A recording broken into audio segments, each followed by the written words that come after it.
আজকে ঈদের দিনও দেখেন আমরা কাজ করি, আমাদের অনেক কাস্টমার আসবে, তাদেরকে খুশি রাখার জন্য আমাদের ফ্যামিলির চিন্তা কিন্তু আমরা করিনি। আমরা ফ্যামিলির চিন্তা না করে কিন্তু আমরা আজকে ঈদের দিনে কাজ করে যাচ্ছি আপনাদের সুখের জন্য। কারণ কিসের জন্য? আপনারা ঘোরাফেরা করবেন, কিছু খাওয়া দাওয়া করবেন, আমরা যাতে একটা খাবার তৃপ্তি সহকারে আপনাদেরকে দিতে পারি, এটা চেষ্টা করি। এই যে দেখেন আমার ভাই কত পরিশ্রম করে যাচ্ছে, আমার ছোট ভাইরা দেখেন দেখেন অনেক পরিশ্রম করে যাচ্ছে। আবার এখানে দেখেন আমাদের অনেক প্রিপারেশন চলতেছে। এই যে দেখেন এখানে বিভিন্ন ধরনের ফ্রাই আইটেম ভাজা হচ্ছে। হ্যাঁ, জুড়িতে অনেক ধরনের ফ্রাই আইটেম, এই যে দেখেন ফ্রাই আইটেম গুলো ভাজা হচ্ছে। এগুলা তো আমরা সারাদিন সেল করব, তাই না? সারাদিন আরো অনেক কাজ আছে।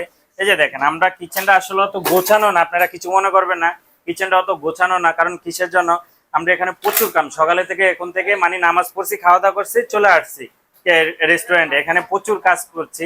এই যে দেখেন আমার এই আরো ভাইরা আছে, দেখেন ওরা সারাদিনে অনেক পরিশ্রম করবে ঈদের দিনে।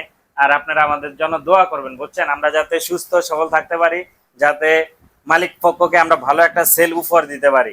আর আমার রেস্টুরেন্টে যারা আসবেন, আমাদের লোকেশনটা হলো Lakshmipur Raipur yummy food place restaurant, সবাই চলে আসতে পারেন। ধন্যবাদ আপনাদের।